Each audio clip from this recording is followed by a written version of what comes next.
Graça e paz, irmãos e irmãs. Eu espero que você esteja bem, na companhia dos seus, aí na sua casa. O nosso texto de hoje é Hebreus 3 e nós estamos refletindo sobre a segurança da fé. Nos capítulos 1 e 2, nós observamos que Jesus é muito superior aos anjos, aqueles que foram mediadores na concessão da lei. No capítulo 3, este capítulo de hoje, Jesus é apresentado como superior a Moisés, aquele que foi receptor e transmissor da lei. Então, para os hebreus, ninguém seria maior do que Moisés. Mas agora, convertidos à fé cristã, eles precisam compreender que Jesus, sim, é muito maior do que Moisés. Esses irmãos que estão recebendo essa carta ficaram enfermos porque, tomados pela dúvida, eles tiraram os seus olhos de Jesus.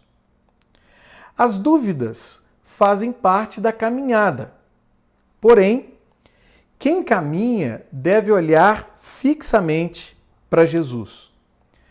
Caso não o faça, o seu coração ficará enfermo, doente, como nós veremos hoje. Então eu gostaria de propor que quanto mais cuidarmos do nosso coração, mais perceptível será a segurança da nossa fé. Eu vou repetir. Quanto mais cuidarmos do nosso coração, mais perceptível será a segurança da nossa fé. Hebreus 3 nos apresenta 3 etapas deste cuidado. A primeira etapa do cuidado do nosso coração é a percepção dos sintomas da enfermidade. O autor diz assim: cuidado, irmãos, para que nenhum de vocês tenha coração perverso e incrédulo que se afaste do Deus vivo. Verso 12. Este verso ele é considerado por muitos como o resumo das exortações pastorais presentes aqui na carta aos Hebreus. Nele, falando aos crentes, isso é muito importante, o autor apresenta os sintomas de uma possível enfermidade no coração. Esses sintomas são 2. A perversidade e a incredulidade. Então é muito importante que nós nos aprofundemos um pouco mais nesses 2 sintomas. Aqui, perversidade pode ser sinônimo de agitação e de impiedade. Na agitação, a pessoa perde a consciência da constante presença de Deus pela correria. É quando na nossa vida nós corremos daqui para ali, estamos envolvidos em uma série de atividades. Nós costumamos usar a expressão não temos tempo nem para respirar. É exatamente nesse momento que nós corremos um sério risco de perdermos a consciência da constante presença de Deus conosco. E na impiedade, nós perdemos essa consciência também, mas só que pela desatenção. A gente nem está muito envolvido com muitas atividades, mas a gente também não dá a devida atenção ao nosso Deus. A sua presença é real, a sua presença é constante, mas a gente não dá a mínima. Em ambas, na agitação e na impiedade, a pessoa passa a viver sem levar Deus em consideração. É uma espécie de ateísmo prático. Por quê? Porque embora a pessoa até acredite que Deus exista, mas ela vive como se ele não existisse. Obviamente, esse tipo de vida, ele tem sérias implicações éticas. Não demorará muito para essa pessoa se entregar ao pecado.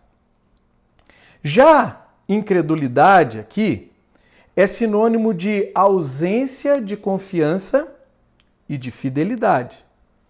Então a pessoa, ela deixa de confiar em Deus, no seu caráter bondoso, e passa a ser infiel a Ele. Ela não deixa só de confiar, mas ela passa a ser também infiel. São duas coisas que estão acontecendo ao mesmo tempo, simultaneamente. Mas um detalhe é muito importante. Esse processo descrito aqui é lento, é muito lento, e ele é quase imperceptível. Mas o resultado de um coração perverso e incrédulo é o afastamento do Deus vivo. É isso que o autor de Hebreus nos ensina.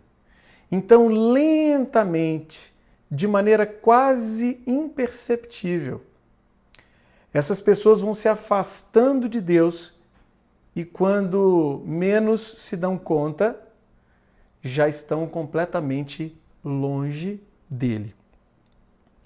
Muito triste essa situação.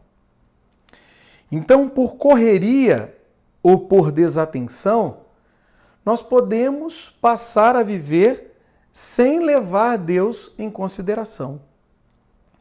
Caso isso aconteça, nós deixaremos de confiar nele e passaremos a ser infiéis a ele.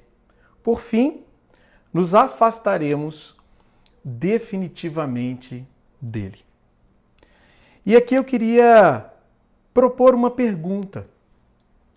Estes sintomas estão presentes na nossa vida, na minha vida, na sua vida, ou na vida de alguém que nós conhecemos? Por isso é importante olhar para a gente mesmo, mas olhar também para as pessoas que estão próximas a nós. Nós estamos percebendo isso acontecendo em nós ou em alguém próximo a nós? Se sim, nós precisamos conhecer a enfermidade que nos acometeu. Isso nos leva então à segunda etapa.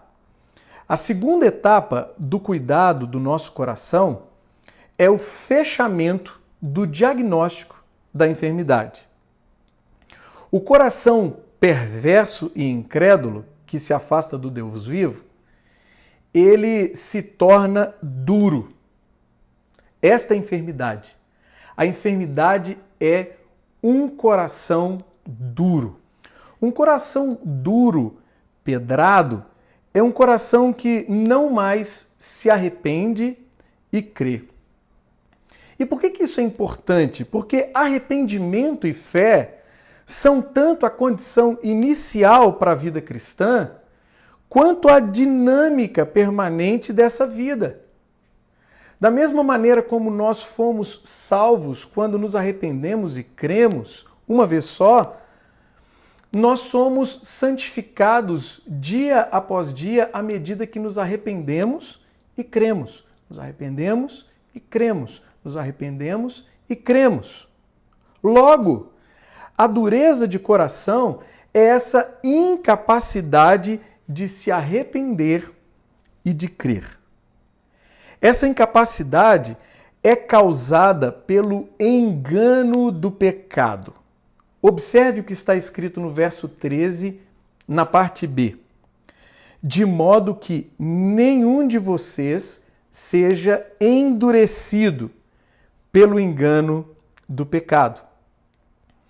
O engano do pecado se dá pela progressiva relativização da vontade revelada de Deus para os seus filhos e para as suas filhas. O tempo vai passando e a gente vai relativizando a vontade revelada de Deus para nós. Sabem o que está por trás dessa relativização?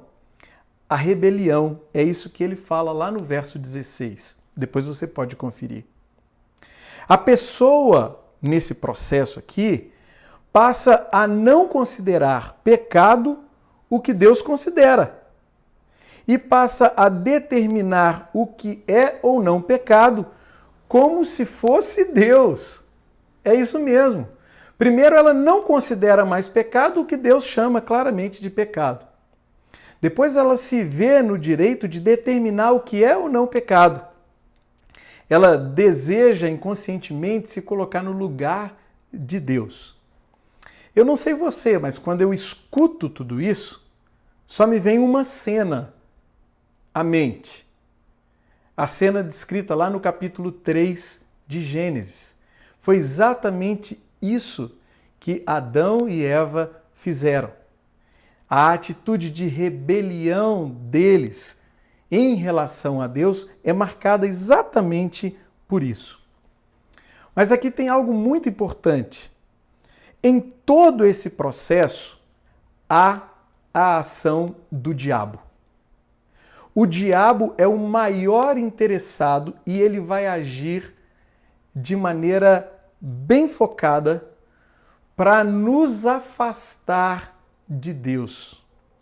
Para que então nosso coração se torne cada vez mais duro, cada vez mais pedrado.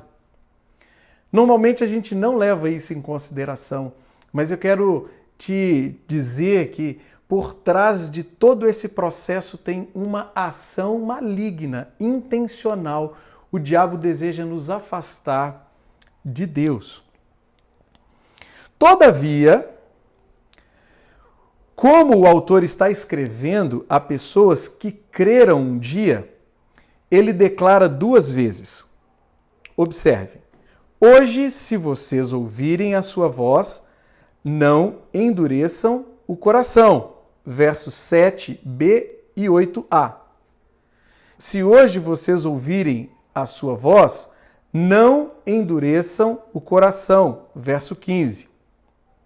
De modo geral, repetição na Bíblia é indicativo de ênfase. Isso é uma boa dica. Se você está lendo a Bíblia e percebe que algo se repete, opa, fique atento porque tem uma ênfase ali naquele texto. Aqui a ênfase é a seguinte: se você ouvir a voz de Deus, deixe que ela quebrante o seu coração duro. Ou seja, retome a dinâmica permanente de arrependimento e de fé, essa dinâmica que é vital a cada um de nós e que faz parte da nossa caminhada.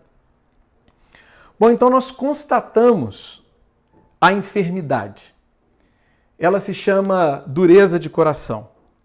Nós constatamos essa enfermidade em nós quando já não nos arrependemos e cremos. Nós olhamos para a nossa vida e até lembramos de um tempo onde, depois de pecarmos, o Espírito Santo nos convencia e prontamente nós nos arrependíamos, comparecíamos aos pés da cruz, confessávamos os nossos pecados, estávamos dispostos a deixá-los, mas, sem que percebêssemos, isso foi cada vez mais sendo minimizado na nossa experiência. E hoje isso quase não nos afeta mais. Provavelmente nós estamos com o nosso coração duro. E aqui eu proponho uma segunda pergunta. Será que nós, ou alguém que conhecemos, estamos acometidos por essa enfermidade? Será que o nosso coração está duro? Será que nós não estamos mais nessa dinâmica de arrependimento, de fé, de arrependimento, de fé, de arrependimento, de fé? Será que isso não faz parte mais da nossa experiência? Se sim, nós precisamos saber o que fazer para sermos curados. Opa, então tem uma boa notícia aqui. Essa é uma enfermidade que tem cura. E o que nós veremos a seguir é exatamente isso. A terceira e última etapa do cuidado do nosso coração é a sujeição ao tratamento da enfermidade. O autor apresenta pelo menos 3 importantes medidas de tratamento. A primeira medida é olhar fixamente para Jesus. Observem o verso 1. Fixem os seus pensamentos em Jesus. Jesus é descrito aqui de 2 maneiras. O autor diz que ele é apóstolo e também diz que ele é sumo sacerdote. Isto é, ele foi enviado pelo Pai para nos reconciliar com ele. Então, em Jesus, há perdão e há purificação para todos os nossos pecados, inclusive para os pecados recentes, para os pecados desse tempo de coração duro. Há perdão, sempre há perdão. O nosso Deus é rico em perdoar. Todas as vezes que nos aproximarmos dele com o coração quebrantado, contrito, nós recebemos da sua parte o perdão. A segunda medida é exercitar a confiança que tínhamos no princípio. Observe o que está escrito nos versos 6 e 14. Se nos apegarmos firmemente à confiança e à esperança da qual nos gloriamos, passamos a ser participantes de Cristo desde que, de fato, nos apeguemos até o fim à confiança que tínhamos no princípio. Então, aqueles irmãos e irmãs haviam ouvido o Evangelho e crido nele. O coração deles fora inundado pelo amor misericordioso e gracioso de Deus. Todos nós que um dia ouvimos e cremos no Evangelho, sabemos o que isso significa. Nós chamamos isso de primeiro amor. É aquele tempo imediatamente posterior à nossa conversão. Parece que andamos pelo mundo quase que voando, de tão leves. A gente lembra disso, a gente sabe como é isso. Assim, eles são desafiados a voltar a esse primeiro amor, a confiar na bondade de Deus e a ser fiéis a Deus novamente. É a isso que eles são convidados. A terceira medida e última é praticar o encorajamento mútuo. E aqui nós nos deparamos com o verso 13, um verso muito conhecido de todos nós, é um dos princípios de mutualidade. Olha o que está escrito. Encorajem-se uns aos outros todos os dias, durante o tempo que se chama hoje. Aqui está destacada a importância da comunhão na vida cristã. Neste mesmo capítulo, o autor já dissera o seguinte, verso 6. Cristo é fiel como filho sobre a casa de Deus, e esta casa somos nós. A casa de Deus, então, é a igreja, e não o local onde a igreja se reúne. Esse conhecimento, essa compreensão é muito importante para nós. E aqui precisamos abrir e fechar um parêntese. Nesses dias de pandemia, por exemplo, embora o nosso galpão esteja fechado, a igreja que somos nós está aberta, viva e muito dinâmica. Observe essa foto aí. Esses dias eu tive que ir ao escritório, buscar alguns livros, alguns materiais que eu tinha deixado lá, e pensei assim, eu vou subir lá no auditório para ver como estão as coisas. O coração chega a cortar. Tudo do jeito como você está vendo. Aquele lugar de tantas memórias, de tantas lembranças, fechado há mais de 6 meses, sem que nos encontremos ali. É muito triste, mas o que está fechado? O que está fechado é o galpão. A igreja não. A igreja, que somos nós, ela sim está aberta, está viva, está muito dinâmica. Todo aquele que segue a Jesus, ele recebe o mandamento de encorajar os seus irmãos e as suas irmãs nessa caminhada. E o resultado desse encorajamento mútuo, segundo o texto, é a libertação do engano do pecado. Então, se o engano do pecado é a causa de um coração duro, o encorajamento mútuo, um irmão encorajando o outro o tempo inteiro, é a solução. É isso que Deus espera de todos e de cada um de nós. Pense, por exemplo, numa fogueira acesa, cuja base está repleta de brasas. Se a gente tira uma brasa dali, coloca essa brasa afastada das demais, pouco tempo essa brasa vai se esfriar e vai se apagar completamente. É mais ou menos isso que acontece conosco quando nós nos afastamos da comunhão uns com os outros. Por isso o autor de Hebreus, ele é enfático, olha, a vida em comunidade, a vida uns com os outros, ela é fundamental. A gente não pode negligenciar, a gente não pode tratar isso com desdém de maneira nenhuma. Então a nossa resposta à enfermidade, chamada dureza de coração, ela pode ser preventiva ou terapêutica. Se não tivermos os sintomas, ela será preventiva. Se já os tivermos, ela será terapêutica. Mas preventiva ou terapeuticamente, as medidas são as mesmas. Precisamos todos olhar firmemente para Jesus.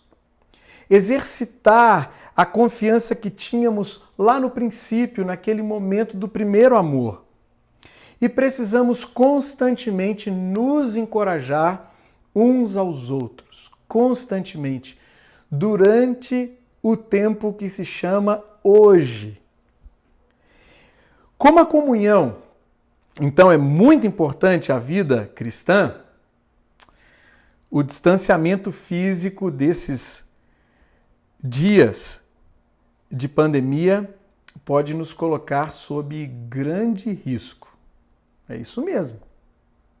Se comunhão é importante e por forças das circunstâncias nós estamos distantes fisicamente, significa que nós estamos sob grande risco. Então todos nós somos desafiados a buscar nesse tempo algum tipo de conexão virtual. É sempre bom lembrar, o virtual ele é oposto de presencial, não de real. Os encontros virtuais são encontros reais, entre pessoas reais, pessoas que se expressam, que são compreendidas, que podem se comunicar umas com as outras. Por isso são encontros reais, embora virtuais. Então eu queria encorajar você, de modo especial, a priorizar a cada domingo esse tempo de reflexão que temos feito, a nossa celebração comunitária virtual.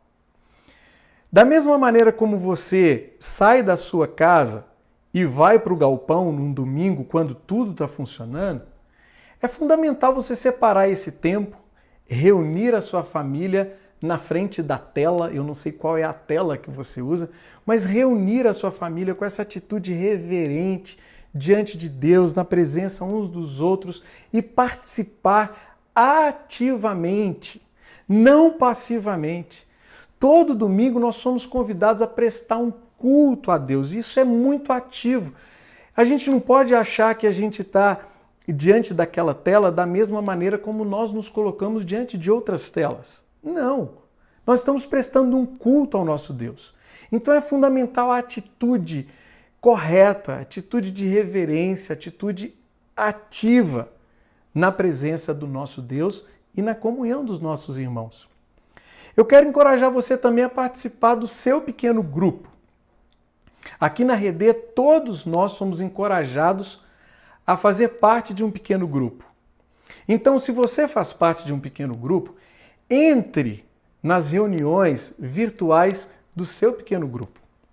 Mas aí você pode me dizer assim, Luiz, mas o meu pequeno grupo não está se reunindo. Ah, não está não? Então eu queria te desafiar numa outra direção. Liga para o seu líder, fala para ele, puxa, a gente pode se encontrar essa semana? Vamos chamar todo mundo, vamos fazer esse encontro virtual. Eu tenho sentido falta disso, eu tenho sentido falta das pessoas. Ligue para ele e fale isso com ele. São várias e várias experiências lindíssimas que nós estamos tendo nesse tempo durante os encontros virtuais. É isso. A minha oração, então, é que Deus nos ajude a cuidar do nosso coração e do coração dos nossos irmãos e irmãs.